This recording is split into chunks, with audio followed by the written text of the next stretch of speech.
অন্যান্য আমার আজকে থেকে আমার বাড়িতেই থাকবে কেটে আমার বাড়িতে কাজ করো। ভাইজান তুমি এটা কারে ধরে নিয়ে এসো? এটা তো দেখে মনে হয় না কোনো কাজ কাম পারবো। আরে পারবো ওর একটা কাজের দরকার আইসা আমার কাছে কইলো ওরে আমি নিয়ে এসছি বিবিয়া পারবা না দারুণ স্কিল লেগে দেখা দিবেন দেখা দিলে আমি একদম মেশিনের মতো দেখবো।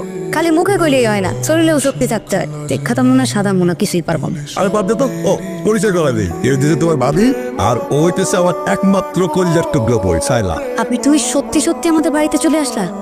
তোমার ভাইয়াকে বোকা বানায় চলে আসছে টেরও পানি। ভাইয়া পোকা না চালাক একটা ধরা খাও ঠিকই বুঝবা। সামলে নেবো এখন সামলে নিচ্ছে না সামনে দেখবো সবকিছু সামলে নিবো। আমি ধরা খেলে কিন্তু খবর আছে। তুমি কেন টেনশন করছো? আমি যদি ধরা খাই তোমার ভাই যা বলার আমাকে বলবে, তোমাকে কিছু বলবে না তাই না? আর আমার যদি কিছু হয় তোমার তো কিছুই আসে না বিকজ তুমি তো আমাকে ভালোবাসো না। তোমার ফ্যামিলিতে কেউ পাগল টাগল আছে নাকি?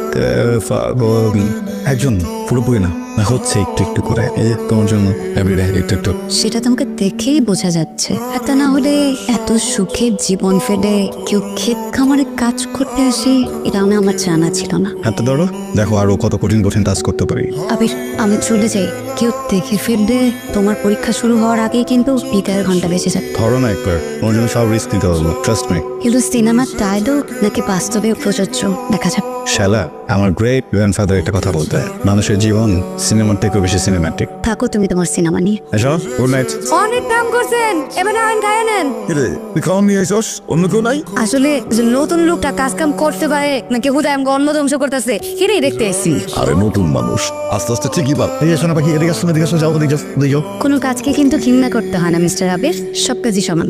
আসছিলাম ভালোবাসার পরীক্ষা দিতে, আসছিলাম যে প্রশ্নপত্র সহজ হবে কিন্তু এখন দেখি বিশেষ পরীক্ষার থেকেও কঠিন। এই যে আবার গিভ আপ করবা নাকি? গিভ আপ চান্স নাই। তারপরও ভেবে দেখো এখনো কিন্তু তোমার হাতে সময় আছে। বড়লোক বাবা মায়ের একমাত্র একটা হ্যান্ডসাম ছেলে, ওই ঢাকার শহরে মার্সিডিজ অডি নিয়ে ঘুরবে, সে কিনা ভালোবাসার পরীক্ষা দিতে গরুর কবর পরিষ্কার করতেছে। আমার হাতে একটাই অপশন আছে, অপশন ইউ। তুমি এত কিছু করার পরও যদি আমি রাজি না হই? কষ্ট পাবো, আফসোস থাকবে না, অ্যাটলিস্ট সবাইকে বলতে পারবো যে সরি ট্রাই করছি। আবির তুমি এখান থেকে চলে যাও। তোমাদের এখানে আসার পর থেকে সবাই তো আমাকে জামাল বলে ডাকে, আমি ভুলে গেছিলাম আমার নাম আবির। থ্যাংক ইউ তোমার করে দিচ্ছে। তুমি হাসছো আবির, আমি তো তোমার সাথে ফান করছি না। এই লাইফটা তোমার জন্য না আবির, তুমি প্লিজ এখান থেকে চলে যাও। ইয়ার জন্য আসেনি। আমি জানি আবির তোমার কষ্ট হচ্ছে এখানে, দেখছো তুমি তোমার হাতে কি অবস্থা করছো। বাহ আমার হাত দেখে ফেলছো। সেটা আমি না বুঝতেছি না আমার সাথে ভালো লাগা উচিত নাকি খারাপ। এই হাতটা ঠিকই দেখলা, আমার রেসিপিটা দেখতে পারলাম না। না দেখতে পারলাম না কারণ আমি যেটা দেখতেছি সেটা তুমি দেখতেছো না। শোনো আবির, আমার আর তোমার স্ট্যাটাস কখনোই এক না। তোমার ফ্যামিলি ব্যাকগ্রাউন্ড আমার ফ্যামিলি ব্যাকগ্রাউন্ড কোনো কিছুই এক না। তোমার আর আমার এক হওয়া মানে আকাশ মাটি এক হওয়ার সমান। আমি না অনেক প্র্যাকটিক্যাল আবির, তাই আমি চাই না যে বামন হয়ে আমি চাঁদের দিকে হাত বাড়াই। তুমি না মাত্র বললো তুমি প্র্যাকটিক্যাল, এটা কোনো প্র্যাকটিক্যাল নয় কথা। বামুন কি চাঁদ কি? শালা আমি তোমাকে একটা প্র্যাকটিক্যাল কথা বলি, তুমি একটা মানুষ আমি একটা মানুষ, তুমি এমন একজন মানুষ যাকে আমি অনেক বেশি ভালোবাসি, এটা প্র্যাকটিক্যাল, এটা সত্য। এটা ভালোবাসা না, এটা তোমার মন। মানুষ যখন প্রেমে পড়ে তখন তার চোখে একটা পর্দা থাকে, আবার সে যখন বাস্তবতায় ফিরে আসে তখন তার চোখে পর্দাটা কেটে যায়। আর তোমার চোখে পর্দাটা কেটে যাওয়ার পরে আমার জন্য যাই হোক না কেন আমার প্রতি তোমার ভালোবাসা থাকবে না। ভালোবাসা থাকবে না কে বলছো তোমাকে এটা? হ্যাঁ তুমি কি বলতেছো ভালোবাসা থাকবে না? আমার ভালোবাসা ভালোবাসা নাকি মোহ নাকি ইনফ্যাচুয়েশন সেটা আমাকে বুঝতে দাও। তুমি আসলে নিজের জীবনটাকে সিনেমা বানায় চলতেছো। হ্যাঁ বানাই ফেলছি তো, বাস্তব থেকেই তো সিনেমা হয় তাই না? শোনো আবির, আমি না আমার ভাইকে অনেক ভালোবাসি, অনেক মানে অনেক। তুমি যদি ওলটপালট হয়ে যায় কিংবা আমি তোমার ভালোবাসার জন্য যদি মরেও যাই, আমি তাও আমার ভাইকে অপমানিত হতে দিতে পারবো না। চলো কেন অপমানিত হবে? হ্যাঁ আমি একবার রাজি হয়ে যাবো, সবকিছু সুন্দর বানায় ফেলবো, আমি কাউকে অপমানিত করতে দিব না। আমি না বুঝতে পারছি, তোমাকে বোঝানোর সাধ্য আমার নাই। তুমি থাকো, যা করছিলে তোমার মতন তুমি করো। তারপর তুমি যখন বুঝতে পারবে যে এই জীবনটা তোমার জন্য না, তখন ঠিকই নিজের জায়গায় ফিরে যাবে। শালা শোনো, আমি ফিরবো না বুঝছো? আর আমি যদি ফিরি না তোমাকে নিয়ে ফিরবো।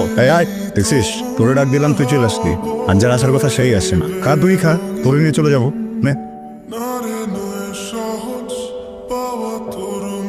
এটা গাছ, তোমার বাড়ির লিফট না যে উঠবার উপরে ঠাস ঠাস করে নিয়ে যাবো। আবির আমি না সহ্য করতে পারতেছি না তোমার এই পাগলামি। তুমি কালকে সকালবেলা এখান থেকে ঢাকা প্যাক করবা, আর তা না হলে ভাইয়াকে আমি সবকিছু বলে দেবো। প্লিজ বলে দাও, আমি অনেক চেষ্টা করেছি কিন্তু আমি তাকে বলতে পারিনি। একটু হেল্প করো, যাও গিয়ে নিজে বলে দাও। যাও না। তুমি এখান থেকে যাবা না আবির? হ্যাঁ যাবো, তোমাকে নিয়ে যাবো। আমাকে নিয়ে যাবা মানে? তোমাকে নিয়ে যাবো মানে তোমাকে সাথে নিয়ে যাবো। আমি কে তোমার আর তুমিই বা কে আমার? তোমাকে তো আমি ভালোই বাসি না যে তোমার সাথে আমি এখান থেকে চলে যাবো। আমার ভাইয়ার না এই গ্রামে একটা সম্মান আছে, কেউ কোনো কিছু জানাজানির আগে তুমি প্লিজ এখান থেকে চলে যাও। শালা আমি এখন কিছুই করছি না যেটাতে মান সম্মান চলে যাবে।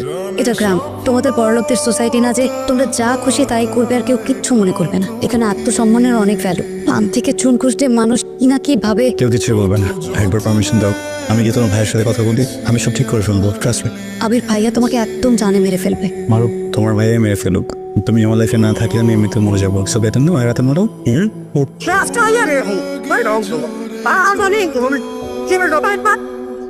তুমি আবির যেমন ভাবতেছো আবির তেমন না ভাইটা। আবির কে বলো? আপনাকে কষ্ট করতে হবে না ভাই, আপনি যেহেতু চাচ্ছেন না আমি এখানে থাকি। আমি একটা কথা কি জানেন, আমি এখানে এসে ভুল করিনি। আমি এমন একটা জিনিস দেখে গেলাম যেটা এখানে না আসলে হয়তো কখনো দেখতে পারতাম না। ভাই বোনের বন্ডিং, ফ্যামিলি বন্ডিং। আসলে আমি তো শহরে বড় হয়েছি, ওখানকার মানুষগুলি তো অন্যরকম। এক ফ্ল্যাটের মানুষ জানেই না পাশের ফ্ল্যাটে কে থাকে, নাম কি, দেখতে কেমন। অথচ আপনাদের মনে মানুষের জন্য কত মায়া, কত সহজে আমি একটা হেল্প চাইলাম, আমাকে এতদিন নিয়ে আসছেন। সারা তুমি বলতো না তোমার ফ্যামিলি গরিব, আমার ফ্যামিলি অনেক বড় লোক, এই কথাটা কখনো বলবো না। তোমার কাছে যেটা আছে সেটা অনেক দামি। তোমার ফ্যামিলি, তোমার ভাই, গরিব আমি, আনলাকি আমি, আমার কোনো একটা ভাই নাই। আমার যদি এরকম একটা ভাই থাকতো না, আমার এত টেনশনই করতে হতো না, এখানেও আসতে হতো না। সেই হয়তো বা এখানে এসে তোমাকে আমার কাছে নিয়ে যেত। ভাই আমি খুবই সরি ভাবি, আপনাদেরকে এরকম সিচুয়েশনে ফেলার ইন্টেনশন আমার ছিল না। যদি সম্ভব হয় প্লিজ আমাকে মাফ করে দেবেন। তোমাকে কতবার বলছিলাম যে ভাইয়া সবকিছু জানার আগে তুমি এখান থেকে চলে যাও। তখন যদি তুমি আমার কথা শুনতা তাহলে তো এইভাবে মাইর দিতে হতো না, তাই না? মার খেলাম, ক্ষত হলো, ঔষধ খেলাম, ক্ষত চলে গেল। কিন্তু আমি যদি তোমাকে ছেড়ে চলে যেতাম, আমার বুকের ভিতর যে ক্ষত হতো সেটা তো ওষুধ খেলে যেত না। সায়না আবির তেরামি করো না তো। ভাইয়া যদি তোমার উপর আবার খেপে তোমার কিন্তু রেহাই নাই। মারবে, মারুক, তোমার ভাইয়ের মার খাওয়ার জন্য আমি প্রস্তুত, কিন্তু তোমাকে হারানোর জন্য আমি প্রস্তুত। হারাতে তোমাকে হবে, কারণ ভাইয়ার বিরুদ্ধে কি আমার পক্ষে কোনো কিছু করা সম্ভব না। আর ভাইয়া কোনো দিনও তোমার সাথে আমাকে বিয়ে দিবে না। কেন দেবে না? হ্যাঁ বলো, কেন দেবে না? সমস্যাটা কোথায়? আমি তো শিক্ষিত একটা ছেলে, একটা ভালো পরিবার থেকে বিলং করি। প্রবলেমটা কো? আমার বাবার অ্যাসেট, আমার ফ্যামিলি ব্যাকগ্রাউন্ড। আচ্ছা আমি একটা জিনিস বুঝি না, একটা ছেলের ফ্যামিলি যখন কোনো কিছু না থাকে তখন ওই ছেলেটাকে বিয়ের জন্য যোগ্য মনে করে না মেয়ের ফ্যামিলি, তখন বলে না এই ছেলের কাছে মেয়ে বিয়ে দিব না। একটা ছেলে যখন অনেক কিছু থেকে যায় তখন সেই ছেলেটাকে যোগ্য মনে করে না, বলে এই ছেলের কাছে মেয়েকে দিব না। মেয়েকে তাহলে দিবে কার কাছে আমাকে বলো? হ্যাঁ কতটুকু অর্থ থাকলে পছন্দের মেয়েটাকে বিয়ে করা যাবে আমাকে বলো? বা নিজের পরিবারকে যে বলো, এই বাংলাদেশের প্রত্যেকটা মেয়ের বাসায় গিয়ে বলো যে তারা যেন একটা বাটখারা কিনে প্রত্যেকটা ফ্যামিলির বাসায় দিয়ে আসে, সেখানে একটা মাপ দিয়ে আসে যে এই মাপের অর্থ আপনারা রাখবেন, তাহলে ভালোবাসার মানুষটাকে আপনারা পাবেন, না হলে পাবেন না। আবির তুমি আমাকে ভুলে যাও। ঠিক আছে আমি ভুলে যাবো, তুমি পারবা আমার এই ফেসটা ভুলতে? আমি যা যা করছি সবকিছু ভুলতে, আমাদের জীবনে যা যা ঘটছে সবকিছু ভুলতে পারবা? আমার বলার কি আছে, আমি তো তোমাকে ভালোই বাসি। আসছো কেন তাহলে এখানে? কেন আসছো তাহলে? কেন আসছো বলো না? ফোন না দেখাতে লাগবে না আবার করোনা। আমি তোমার কাছে এত দুধ দিয়ে এখানে এসে সবকিছু করোনা নেওয়ার জন্য তো করছি না স্যার। আমার শুধু একটু ভালোবাসা দরকার ছিল, যেটা তুমি আমাকে বাসোই না। সমস্যা নেই, আমি জানি তুমি আমাকে ভালোবাসো, সবাই জানে তুমি আমাকে ভালোবাসো না। ওকে তুমি যাও এখান থেকে, যাও না, যাও যাও। আবির শোনো, আমার তোমাকে যা বলার ছিল সব বলছি, আর কিচ্ছু বললাম নাই তোমাকে।